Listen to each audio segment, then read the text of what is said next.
तो जय हिंद साथियों।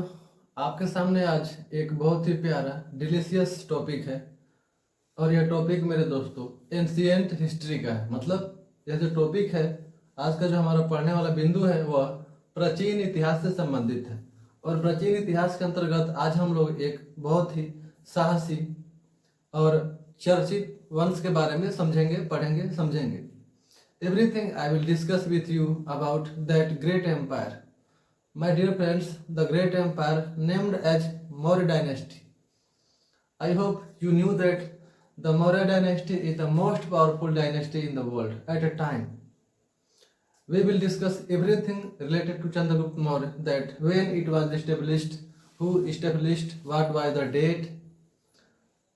तो मेरे प्यारे प्यारे भाइयों, आइए बिल्कुल प्यार से समझते हैं। और हमारा जो मुख्य बिंदु है वो है चंद्रगुप्त मौर्य।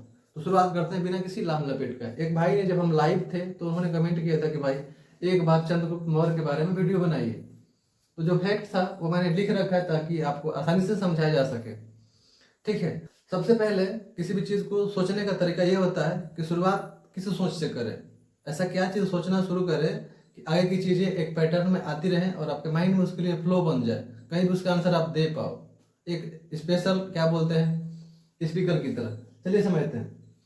तो आज मैं जो मौर्य वंश के बारे में आपको बताने वाला हूँ, हो सकता है कि आप पहले से जानते होंगे या नहीं जानते होंगे। तो मुझे कैसे मिला? क्या मुझे आके चंद्रगुप्त मौर्य ने बताया? नहीं।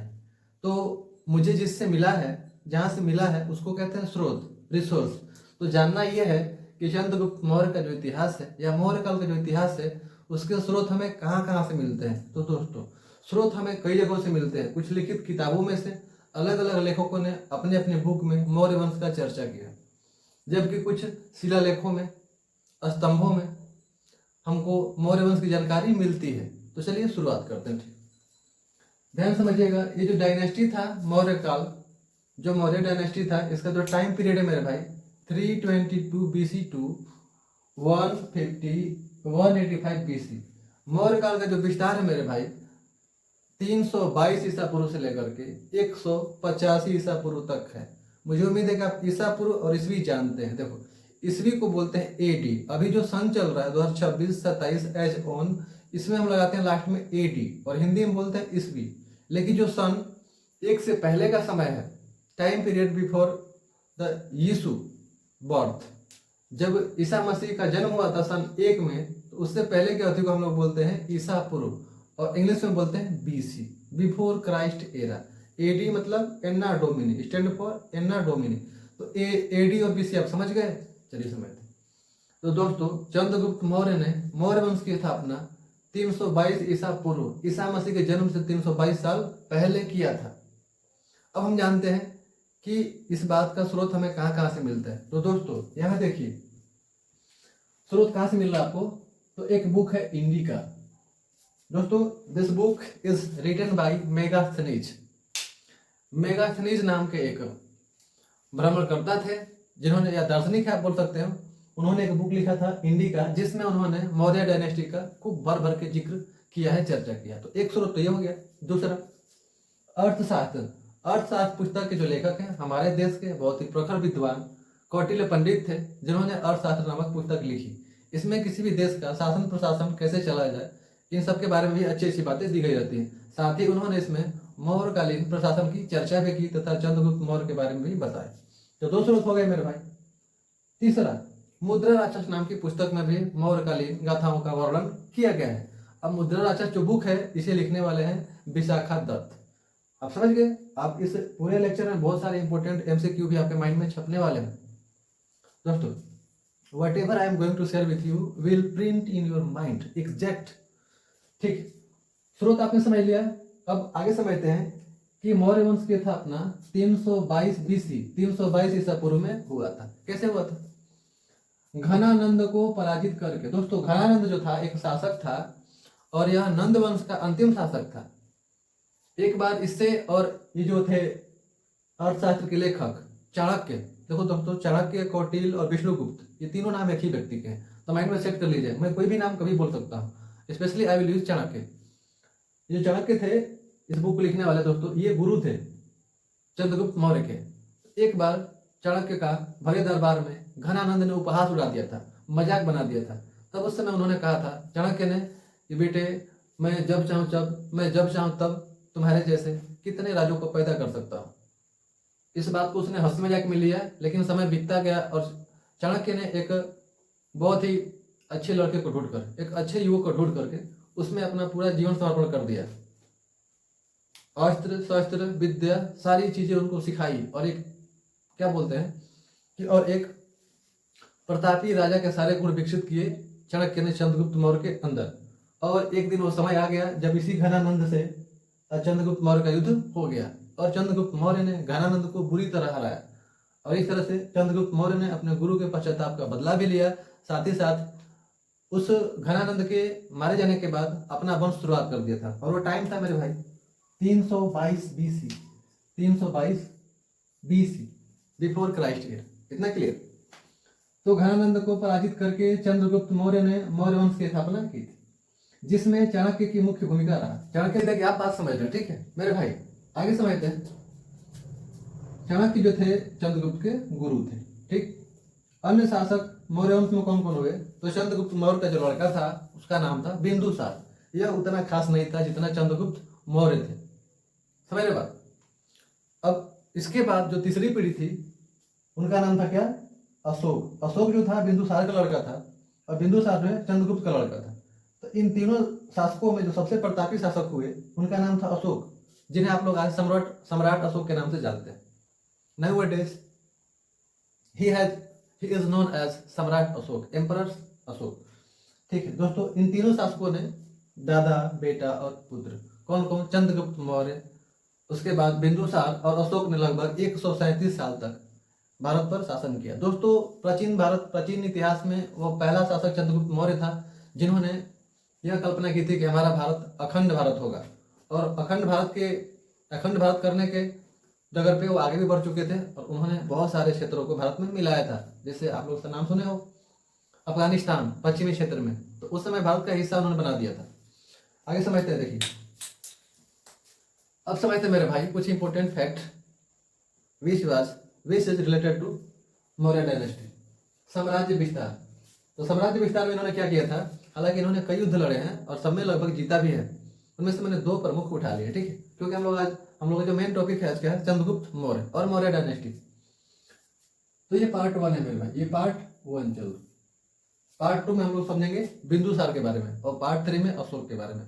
और इस तरह से हम लोग धीरे धीरे चंद्रगुप्त मौर्य डायनेस्टी फिनिश करेंगे। साम्राज्य विस्तार दोस्तों, सेल्यूकस निकेटर को हराकर सिंधु नदी तक विस्तार किया। सेल्यूकस निकेटर को पराजित करके, ध्यान समझिएगा, सेल्यूकस निकेटर जो था वह आप सुने हो कि एक शहंशाह हुआ करता था, इसका नाम था सिकंदर।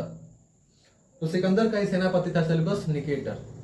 इसने पंगा लेने का सोचा और पंगा लिया भी चंद्रगुप्त मौर्य के साथ। घमासान युद्ध हुआ और मौर्य ने सेल्यूकस निकेटर को बुरी तरह पराजित किया। समझ बात? बुरी तरह सेल्यूकस निकेटर जो है हार गया। किससे? चंद्रगुप्त मौर्य से। और हारने के बाद उसने सोचा कि अब तो लग रहा है कि हम लोग का साम्राज्य बिगड़ जाएगा, तो थोड़ा इसको क्या करते हैं, रिश्ते को और खास करते हैं। तो उसकी खुद की लड़की थी सेल्यूकस निकेटर की, उसने अपनी लड़की से चंद्रगुप्त मौर्य का विवाह कर दिया, जिससे संबंध मैत्रीपूर्ण हो गए। अब क्या अपने ससुर को मौर्य क्या मारेंगे? आप समझ रही बात? तो दोस्तों सेल्यूकस निकेटर कौन था? सिकंदर का सेनापति था, ठीक है। उसको हरा करके मौर्य वंश बहुत प्रसन्न हुए और प्रसन्न तो हम भी है ये बात सुन करके, क्योंकि वो भी भारत के हम भी भारत के। समझ रही बात? दोस्तों जब कोई व्यक्ति देश का है, किस जाति किस धर्म, ये सब घटिया बातें हैं, जाति धर्म का मतलब नहीं है। आपके देश का कोई शासक अगर महान कार्य करके गया है तो आपकी सभी पीढ़ियां उसकी गुलाम है, आप माने या ना माने। एक भावनात्मक बात है, काश आप समझ पाते। देखिए पर लोग सोचते हैं अपनी जाति वाला कि मेरी जाति का कोई कास्ट होता तो मैं उसका पोस्ट शेयर करता, अन्यथा और किसी का पोस्ट शेयर नहीं करूंगा। ये सबसे घटिया बात, घटिया सोच है। आगे समझते। देखिए सेना के बारे में हम लोग चर्चा करते हैं कि चंद्रगुप्त मौर्य की जो सेना थी वो कैसी प्रबल सेना थी। दोस्तों इसमें मौर्य वंश की सेना थी, उस सेना में सेना कितनी दक्ष थी और कितने लोग उसमें थे, कितने घुड़सवार थे, कितने हाथी सवार थे, कितने पैदल थे, सब लोग हम लोग चर्चा कर लेते हैं सेना के बारे में मौर्य वंश का। तो मेरे भाई चंद्रगुप्त मौर्य की सेना में 9000 हाथी सवार थे, जबकि 30,000 घुड़सवार थे। यहाँ तक कि ये देखिए पैदलों वाली की संख्या कितना लाख, ये क्या 6 लाख। लगभग 6 लाख लोग थे पैदल, जैसे झंडा भगा लेके चलते हैं और एक हाथ में ये सेफ्टी वाला, समझ रहे हो, फील कर रहे हो आप उस सेना के बारे में, जिसमें 6 लाख पैदल लोग दौड़ रहे हैं, 30,000 घोड़े पर सवार हैं और 9,000 हाथी पर, और खुद एक रथ पर राजा चल रहा होगा, सम्राट कौन, चंद्रगुप्त मौर्य। ये थी उनकी सेना। युद्ध तो पहला नंद और मौर्य युद्ध। देखो नंद वंश मैंने बता रखा मेरे भाई, नंद वंश का अंतिम शासक था घनानंद, तो घनानंद से युद्ध किए थे कौन, चंद्रगुप्त मौर्य, और उसे पराजित किए थे बुरी तरह, ठीक है, और अपने गुरु का प्रतिशोध भी लिया था। और पराजित करने के बाद उसी टाइम 322 ईसा पूर्व में उन्होंने मौर्य वंश की स्थापना भी कर दी थी। उम्मीद है आप मेरी बात समझ रहे हैं। I hope whatever I am trying to let you understand, you are understanding. तो नंद मौर्य युद्ध हुआ था, जिसको हम लोग मगध का भी युद्ध कहते हैं, मगध का भी युद्ध कहते हैं। दोस्तों घनानंद को हराकर 322 ईसा पूर्व में मौर्य वंश की स्थापना की गई। किसने किया था, चंद्रगुप्त मौर्य ने। और उस समय उनकी राजधानी जो थी पाटलिपुत्र थी, जिसे आजकल हम लोग पटना के नाम से जानते हैं। और पटना जो है मेरे भाई बिहार की राजधानी है। क्लियर। और दूसरा युद्ध था सेल्यूकस वर्सेस चंद्रगुप्त। तो दोनों युद्ध का मैंने चर्चा कर दिया कि पहला नंद वंश के अंतिम शासक घनानंद से हुआ था, जिसमें मौर्य जीत गए।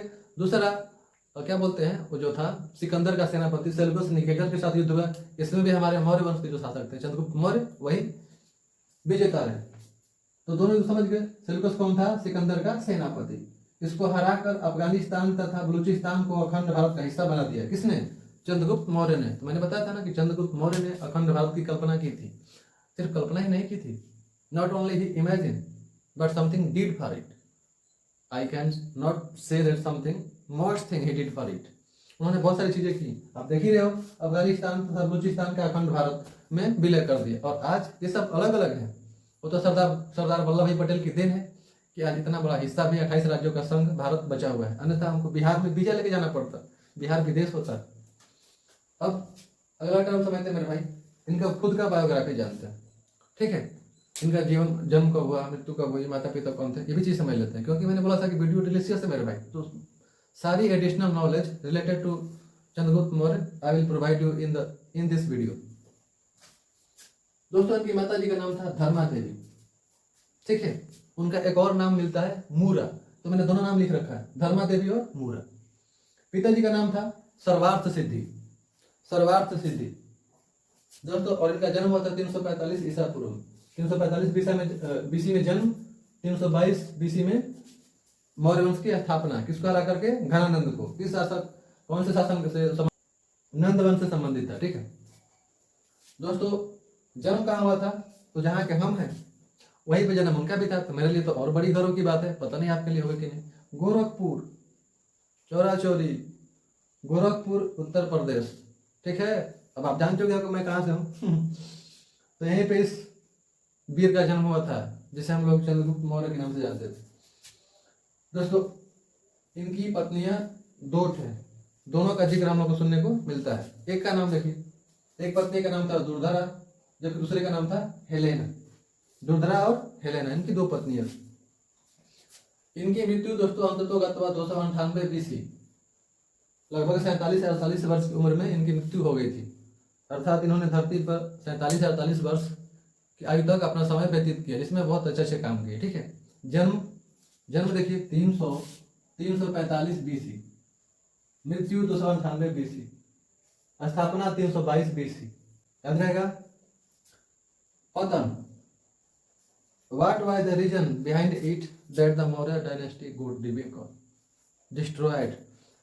तो समझिए जरा कि 185 बीसी मतलब 185 ईसा पूर्व में अंतिम मौर्य शासक कौन थे, बृहद्रथ। देखो टाइम सबकी आती है मेरे भाई, आज आपका वंश लहलहा रहा है, कल डूबेगा। समय सबका आता है, ठीक है। किसी का अच्छे से आता है, किसी का बुरा से आता है। उसमें कोई नेक होता है और कोई दुष्ट टाइप का होता है। तो बीसी 185 में अंतिम मौर्य शासक बृहद्रथ की हत्या पुष्यमित्र शुंग नामक व्यक्ति ने मौर्य वंश का अंतिम शासक बृहद्रथ की हत्या कर दी, और उसी टाइम मौर्य वंश भी समाप्त हो गया। और जिसने हत्या की, जिसका नाम था पुष्यमित्र शुंग, उसने वहां पर एक नए वंश की स्थापना की।